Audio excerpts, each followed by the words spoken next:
आप सभी को नमस्कार। आज का हमारा जो विषय है वह लर्निंग अप्रोच के तहत कोलैबोरेटिव लर्निंग और इसको हिंदी में कहते हैं सहयोगात्मक अधिगम।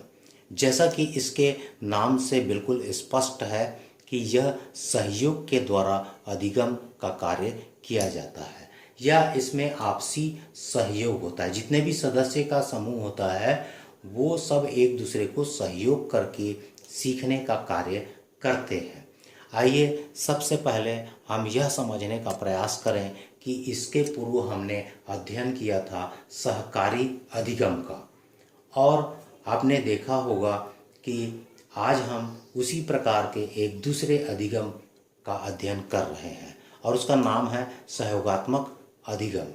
इन दोनों में बहुत ही सूक्ष्म अंतर है क्योंकि दोनों समूह में अधिगम का करने का कार्य करते हैं। तो आइए सबसे पहले हम सहयोगात्मक अधिगम क्या होता है उसको लक्षणों के माध्यम से समझने का कार्य करते हैं। तो जो पहला जो लक्षण है उसमें दिया गया है कि दो या दो से अधिक व्यक्ति एक साथ मिल करके अधिगम या लर्निंग का कार्य करते हैं।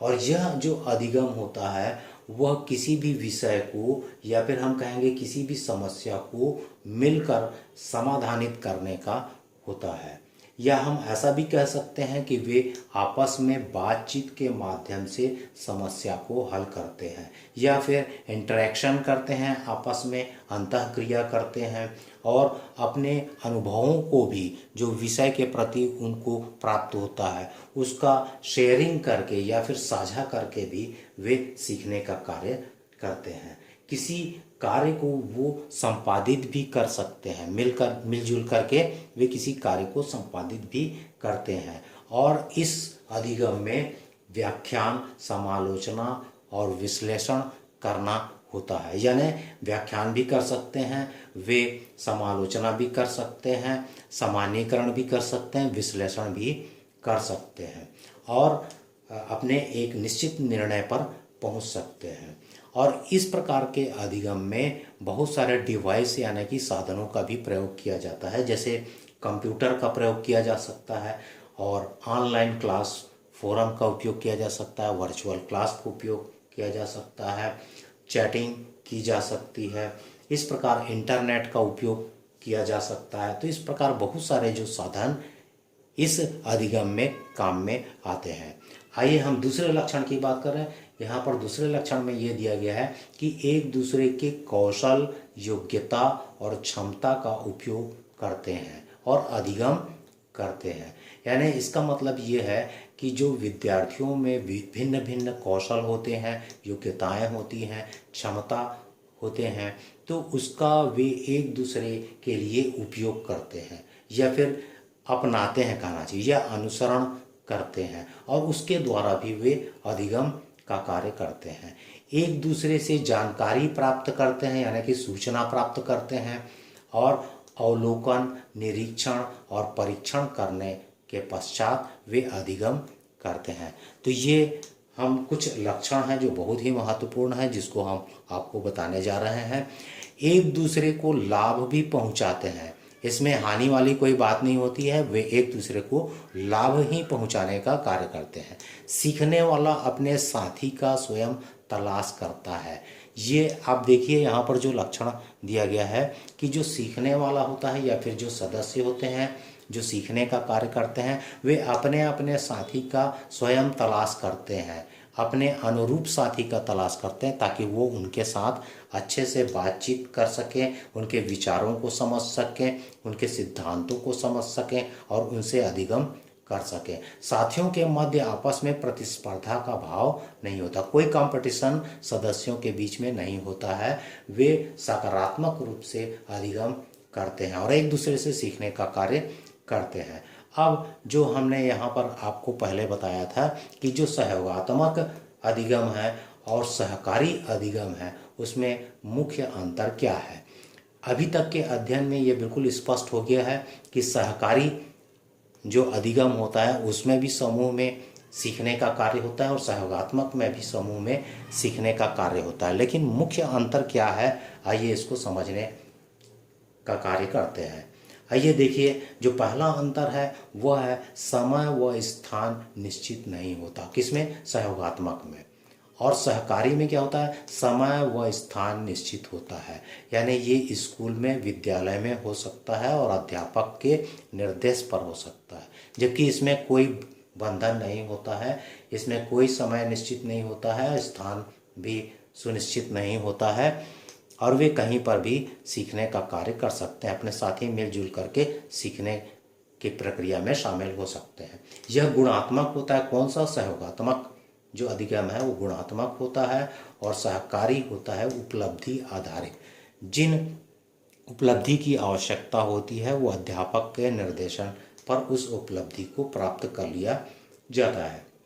सहयोगात्मक अधिगम में क्या होता है कि कार्य योजना का निर्माण एवं क्रियान्वयन समूह के सदस्यों पर निर्भर करता है। जितने भी सदस्य होते हैं, 2 या 3 जितने सदस्य होते हैं, वे सभी मिल करके कार्य योजना का निर्माण करते हैं कि कैसे सीखेंगे और उसका क्रियान्वयन कैसे करेंगे, कितने समय सीखेंगे, कब बातचीत करेंगे, कब इंटरेक्शन करेंगे, यह वे स्वयं अपना तैयार करते हैं। जबकि सहकारी अधिगम के तहत अध्यापक के निर्देशों और देखरेख में और सुझाव में, मार्गदर्शन पे यह अधिगम की प्रक्रिया संपन्न होती है।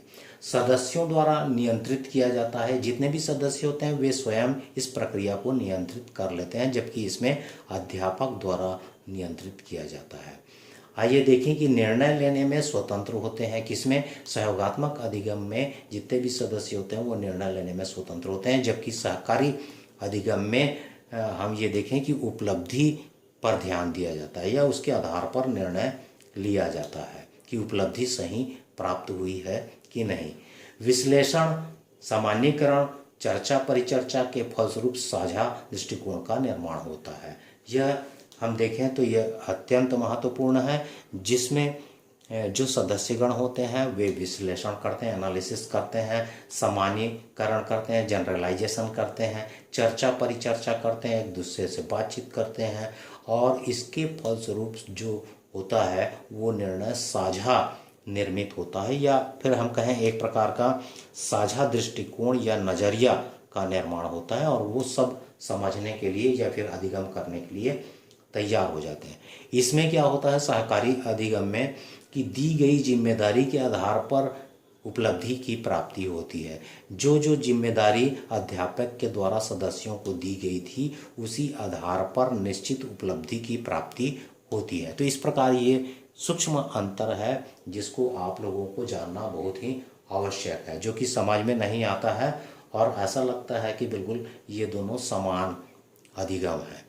आइए अब हम देखें कि सीखने वालों को क्या लाभ प्राप्त होता है या क्या लाभ मिलता है उन्हें। तो हम क्रमशः इसका वर्णन यहाँ पर करने जा रहे हैं, आप लोग समझेंगे। जो कि पहला ये है कि अनेक व्यक्तियों से मिलने का अवसर प्राप्त होता है। सबसे बड़ी सुविधा ये है कि सहयोगात्मक अधिगम में बहुत सारे जो व्यक्तियों से मिलकर आप अधिगम कर सकते हैं, अलग अलग ग्रुप बना सकते हैं। इसमें स्वतंत्रता होती है, सोचने व विचारने का भी अवसर मिलता है। व्यक्तिगत सोचने और विचारने का अवसर यहाँ पर मिलता है, वे अपने विचारों को व्यक्त भी कर सकते हैं।